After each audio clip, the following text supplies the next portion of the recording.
Well, my name is Brittany Smith, and this is Brett Fessler. We are in the Ruth Patrick Science Education Center. It is Friday, March 8th at 9 a.m. So, Brett, when and where were you born? I was born in Fort Thomas, Kentucky, in December of 1984. 1984. All right. What was your childhood like? It's good, fun, simple. I mean, I don't know how else to really describe a childhood. There was nothing really special or traumatic or different about it. So. All right. What were your parents like? What jobs did they hold? Dad's a pretty mellow guy. He was a OR tech at the VA hospital, and my mom is very type A, high energy kind of person, and she worked for the Hyatt. Okay. Do either of your parents have any military experience? My dad does. Your dad does? He was in the Army. He was a draftee back, I think it was 1970. It was one of the last drafts they did. But, so if he was a draftee, does that mean he was in any wars, or was he deployed? No. He somehow ended up in the medical corps, and I think the only places he was really at was Texas and Hawaii. So. Okay. All right. So do you have any siblings? I have two. Two? Two brothers. Yeah. Either of them have any military experience? No, I was the only one that ever. All right. Are you the youngest? I am. Okay. Being a little different. Yeah. So I guess your high school experience was also pretty normal, like your childhood? Yeah. Nothing mundane. traumatic? I mean, I was in a robotics club. That's about the only thing I think that was kind of. Any sports? No, not at that time. Really? Okay. I got into sports after high school, which most people it's the Really? opposite way, yeah. Did the military help you get a little more? No, Into actually, it? I gave up sports in the military. Really? Yeah. Okay. I think that's something a lot of people, like, as they get older, they start getting more into sports. So I don't know. Yeah, hobbies in general, right? Yeah. So did you go to college straight after high school? I did. You did. Where'd you go? So I went to two places. I went to Northern Kentucky University, and I went to the University of Cincinnati.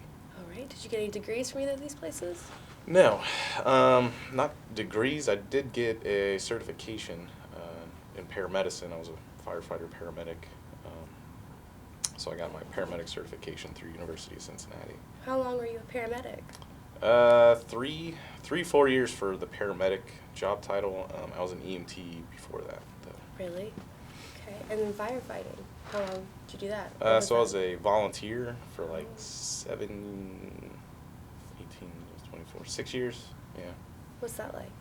It's fun. I was trying to become paid. So I was working on my certifications that entire time, trying to get up to the level. Did you ever become a paid firefighter? No, and it was actually part of the reason I went into the Army. So I'd gotten all my certifications, got a resume that looked really good, got the experience, was networking, all the things you're supposed to do to get a job. And the economy dropped out 2008. And I was number one on 3 different cities' lists. And I was just waiting for a call saying, hey, we got a date, you can start, that kind of deal.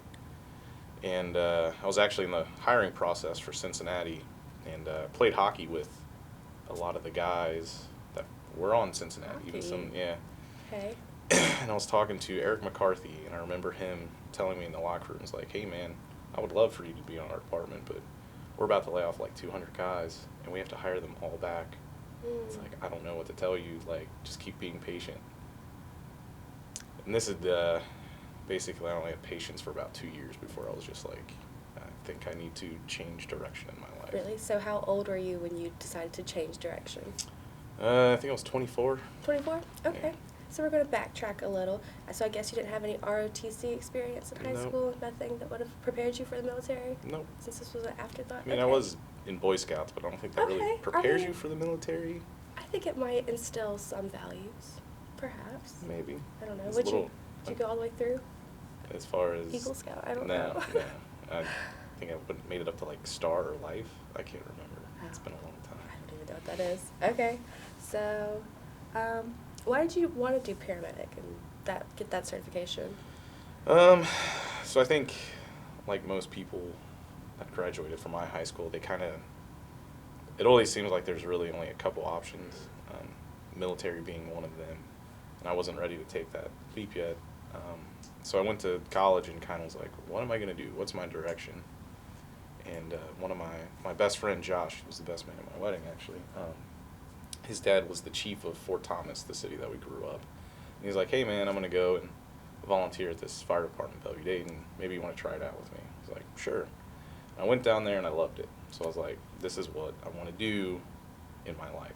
The decision I made at 18, this is the direction my life is going. Really? So, yeah. Okay. And then you said the military. So I guess that's what you decided to join when you realized firefighting wasn't going to work. Exactly. So you saw yourself being a firefighter for the rest of your life, or? Yeah, pretty Yeah? much. Okay. I mean, I don't know, I've always been attracted to jobs where it's like you give back. Kinda. Yes. So Okay. I looked at that as a good way I could give back without being stuck in an office or doing something boring, All right. So Interesting. what made you choose the Army specifically? Honestly, they kind of laid out the best, something I thought that wouldn't be obtainable. And what I mean by that is initially I wanted to go in, and the easiest way to get your testing done is just go to the Army because they're a lot of volume. And so I took my ASVAB, which is like the little written test that you have to do. My plan was to take my ASVAB scores to the Air Force recruiter, join the Air Force. But he offered me, he said, hey, you qualify for any position we have. Really good test scores. You look like you're in shape. Would you be interested in this 18 X-ray contract? And I was like, what the hell is this guy talking about? But 18 X-ray was a Special Forces candidate. So what it did is you went through basic, you went through airborne school, and then you basically got a shot at selection. If you made it there, you were put in training to be a Green Beret. And I was like, that sounds cool. So what is a Green Beret? So they are special operations. They basically are a force multiplier. They're not like Rangers, which is direct action, that do the fighting. These are the guys that go in and they basically train up almost like an insurgent force, right? So in Vietnam, they were the guys that went in and trained the locals to fight the Viet Cong. Basically bring guerrilla warfare to the scene, but on our side. Okay. Learned something new. So about how long did the recruitment process take, though? So, like, when you went in, like, I want to join some branch of the military, how long did it take until you were actually on your way, if that makes sense? Yeah, no. So I think I talked to them in March. I had the MEPS test in April. I signed a contract, but it was I probably could have left in 3 weeks if I wanted to, but I extended it out so I left in November. Okay, so a few months. Yeah. So when were you inducted in the Army? Inducted in the military? Yeah, well, you take a couple different oaths. You take one when you sign your contract, so Okay. that the first time would have been in April. I took that oath again when I re-signed my contract in like July, and then you take it before you leave, so November 10th. November, yeah. Okay. So what rank did you reach? I made it up to specialist, which is not that far. All right, what is a specialist? It's pretty much, a specialist is supposed to be competent, but without holding leadership. The next rank up is like leadership, NCO. All right, so what was your job? I did a few different things. So, are you asking the kind of different positions I asked throughout, or what did I leave with, or what I did the majority of the time? How about all of it? Okay. So I spent a year in SWIC trying to do the Green Beret thing, Special Warfare Okay. Center in school. It's where they do all special operations training for the Army. Spent a year there, ended up getting hurt and getting kicked out. I went to the 82nd Airborne, where I was assigned to, not attached, a Delta company, which they're mounted and they do heavy weapons. Their main purpose on the battlefield is anti-armor. So what that means is pretty much we ride around in Humvees with anti-tank missiles and 50 calibers, automatic grenade launchers, things like that, Mark 19s. So my first job there was a driver. So I drove the Humvee. About a year later, I progressed up to gunner. Did that for like 3 years. Yeah. So I made my way through all the different weapon systems. I was the subject matter expert kind of for the company. and then basically blew out my shoulder again, which then landed me in the operations office my last year. Okay, so and you were never deployed. Nope. So where were you stationed at? Fort Bragg, And you were there the whole time? the whole time. The whole time, okay. What was the size of your platoon? So because we're mounted anti-tank or mounted heavy weapons, the biggest that we ever got was 18. So we had a very small platoon as compared to the normal complement, which is like anywhere between 30 and 40. Okay. So what was an average day like for you? Man, that is a broad question. Really? Where every day was different? Kinda. And it all depended on who was the commander, what was going on. Because the 2nd Brigade, the 82nd, most of the time I was there, we were the global response force. So we had to be up in the air, going anywhere in the world within 18 hours. That was our mission set. So we were, like when the whole Syria thing went down, we were kept on a pretty tight leash. We couldn't go really that far outside of post. So during that time, which was like 6 months, the average day was mostly working out, sitting around, doing minor tasks, because all of our gear was locked up. Now, when we weren't doing that, we were training up. Units have to go through certification processes, and since the 82nd is relatively well funded, I mean, there was like a year where you would go on a Monday, you'd work on the trucks. Tuesday you might be in the field, or you might be sitting around, and it was literally like every other week it changed. Okay. So, yeah. I don't know, just doing randomly assigned tasks, usually 8 to 14-hour days. It's kind of shotgun Really? blast. Like, yeah, you just didn't know. Did you wake up early? Go to sleep at a certain time? Or- Probably should have gone to sleep at 10. I usually stayed up till midnight, because why the hell not? And when did you wake up? When I lived in the barracks, 5:30. And you went to sleep at midnight? Yeah. Oh, goodness. And then when I lived off post, I usually woke up at 5. All right, what's off post? So you have the installation, which is like Fort Bragg. There's the installation, which is post proper, which is like all built up. It's where the house is and the buildings are, and that's post. That's the installation. And then the reservation is the land that the federal government owns, which is where all the training jump zones, where they shoot all the artillery, where the live fire ranges are. So usually when you look at a military base, you have the base, or what I call the installation, is very small, and then the reservation is usually huge. Okay. So, what was boot camp like? Backtracking a little again. Yeah, it's fine. Boring. Boring? Yeah. Really? Yeah. Maybe it's just my personality with the whole disciplinarian thing. It just wears out after a while. You can only do so many push-ups before you don't care. You can only get yelled at so many times before you don't care.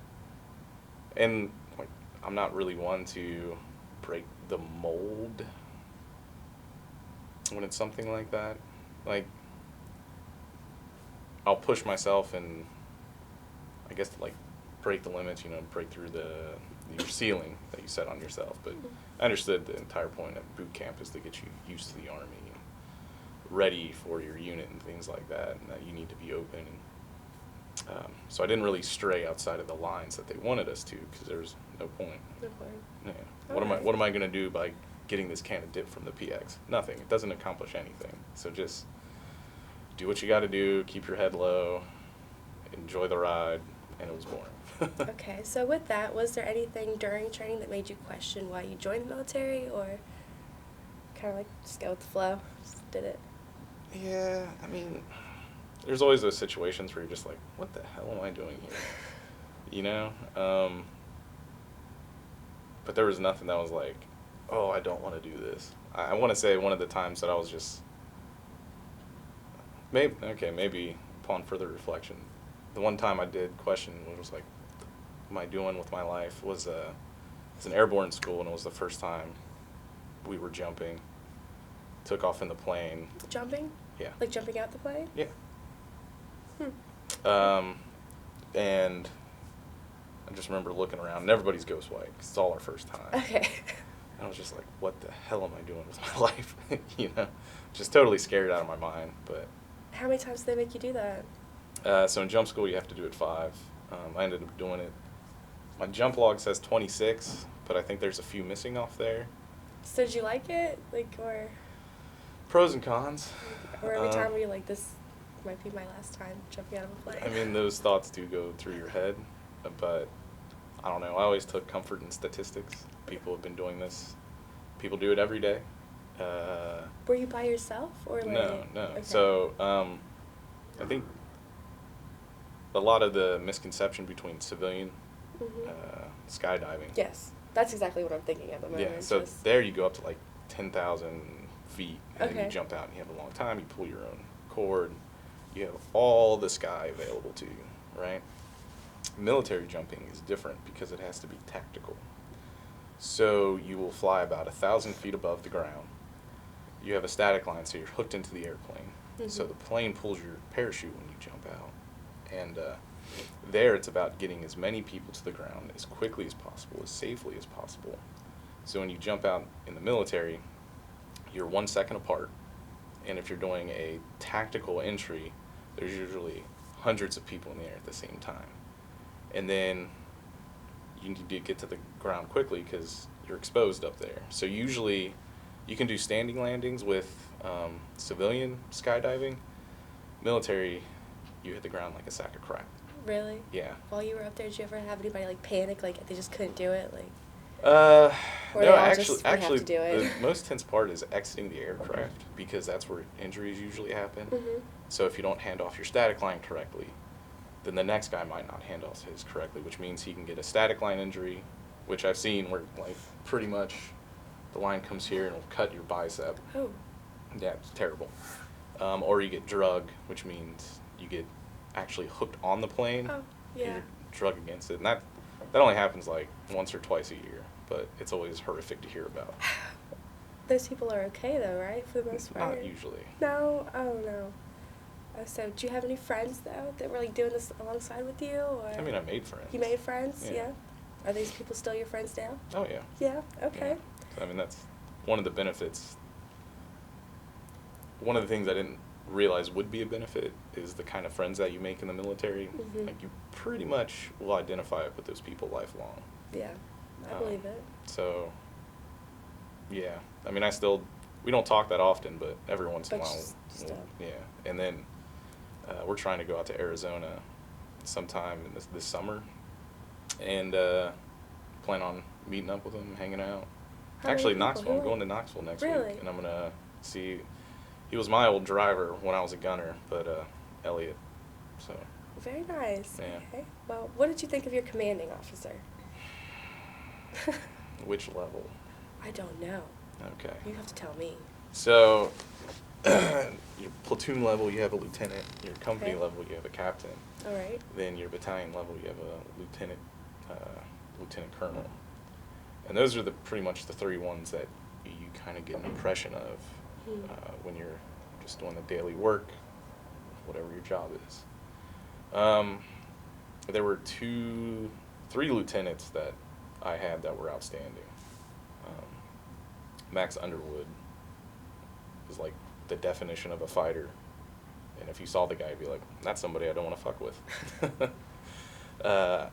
Wiggins was good and Tiang was good. He went into JSOC and he does civil affairs now. And the thing I don't understand about the Army is the good lieutenants, the ones who actually like made their lives easier and had great tactical acumen, they never seem to get promoted to captain. Because I thought all the company commanders we had were less than impressive, honestly, with their ability to manage work, their insight into responding to threats, or I guess launching attacks. I just was never impressed with the things that they said or the lessons that they were supposed to teach us. Really? Yeah. Yeah. So, when did you leave the military? So I left. Or I guess how long were you in it? So I was in active Army for 6 years, and then I did a year in the South Carolina National Guard. Oh. Yeah, and I don't really identify the Guard as military time, because to me, it was a lifestyle. I worked anywhere between 60 and 80 hours a week. I was with the same guys every day. I woke up, we ran together, we worked out together, we ate lunch, breakfast. This was the National Guard? No, Or this was Army. Okay. I mean, even when we did cold weather training, like, I can remember one time my entire platoon, 15 dudes, were all on a conga line sleeping together because it's 15 degrees out. We weren't allowed to bring any sleeping gear, and we're all trying not to freeze to death. You know what I mean? Mm-hmm. Like, that to me was my military experience. And then going to the Guard was like 1 weekend a month. Yeah, okay. Where it's like you're there for maybe 8 hours a weekend. It's not very much. What would you do on those weekends? Clean weapons. We went to one range when I was there, which was kind of awkward because since they don't do it all the time. Like, we used to go to ranges. We would qualify on a weapon system quarterly, right? So when I'm a gunner, that means I have to qualify on my M4, my 240, Mark 19, 50 cal, and tow. And then I go to the National Guard where they do it once a year. So they are like very structured, very like over the top, and it's just like, well, they have to be because they're not as exposed. Mm. So that was one time where I was just like, this is painfully slow, and nobody can shoot, and I'm just dying on the inside. So why were you in South Carolina for the National Guard? So my wife got a job here at the Savannah River National Lab. Okay. Did you meet your wife while you were in the military or before? Really? No, yeah. While I was in. It's actually when I was in SWIC, so like my first summer in, we used to go out and we would go to various different, we checked out Raleigh one, we would just kind of explore, because none of us were from North Carolina. We didn't know what to expect, so we just choose a different destination every weekend, go out and drink and blow off steam. So where did you meet her? Greenville, North Carolina, ECU. Okay. Yeah. Just met her, exchanged numbers. Started out slow, and then started meeting each other on weekends for dates and things. Really? Just kind of grew. So does she have any military experience? Nope. And she was basically your girlfriend throughout almost your entire... Nice. Okay. So when did you enroll at USC Aiken? My first semester was the spring of 2017. So was this directly after you got out, or? A couple months. So my in-time and service date, ETS, was November 9th. But with the leave I had accrued, I got out in October. Okay. So I had 3 months before I started back here at school. What'd you do in those 3 months? Did you work? Did you just... I was a bum. Okay. I slept in. I just enjoyed a different pace where my life wasn't controlled by other people. Really? Yeah. Do you use the GI Bill? I do. You do? And what does it cover? Everything. Everything. Yeah, so your entire tuition? Tuition, I get a book stipend, really? And then it's $500 a semester, which was great when I was taking general classes because it's like, oh, I have a couple $100 left over. But now that I'm in nursing, it's like, this is not nearly using enough. it all. Yeah. And then I get a living stipend too. On top I was going to say, would you be able to live on campus? Let's say, maybe not you necessarily, but someone else coming out? Would they have that option with the money? Okay. Mm-hmm. All right. They probably wouldn't use it though, because you could get a 1-bedroom house or an apartment. But they do pay for that too. Yeah. Okay. So. Well, they give you a living stipend to potentially pay for that. They don't. The living stipend, so you don't have to work as much, so you can focus more on studies, get through school. That's nice, yeah. As it should be. So why did you choose USC Aiken? So I applied to Augusta and here, and it's kind of back and forth, but somebody, I think it was one of my wife's colleagues, that said that the nursing program was better here at USCA. Mm-hmm. So that was ultimately the reason that I kind of leaned towards it. Plus, I think I would have gotten burned out of driving 40 minutes every day to Augusta. Oh, absolutely. You live in Aiken? Mm-hmm. Okay. So why did you choose nursing? Kind of building off that medical experience of paramedic. I like the flexibility within the field, because if I get tired of this one job, say I'm working on a floor, well, maybe I can go and work in like a cardiology department. or something. Same skill, different setting. Yeah, yeah. Okay. So there's a lot of flexibility in there. So when I do get tired, I can move. Now, did you choose nursing because it's part of that give back type of job, or? I think fundamentally that's probably part of the reason I was interested in it, or seemed okay with I don't know, it. it's just what you said earlier Yeah. when you were talking about paramedic. So, did you find the transition from the military to civilian life difficult? Not really. Not really? But I think part of that has to do with the fact that I was basically on my own before the Army. Okay. You know, I had learned my social skills, I had found my place in the world, I knew how to manage my finances, Right, I knew how to, adjusted.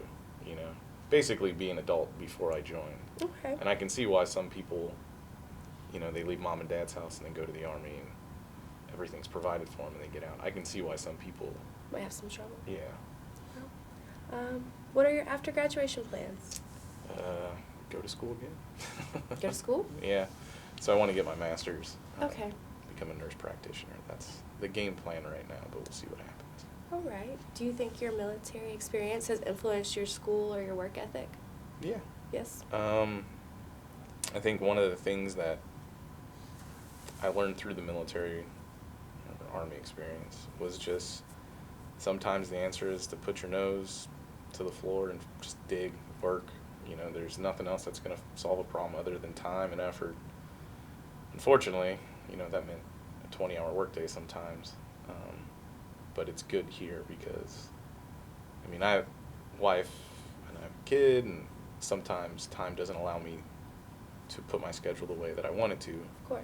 So sometimes it's just necessary to say, I have to do this project, and I'm going to do it right now.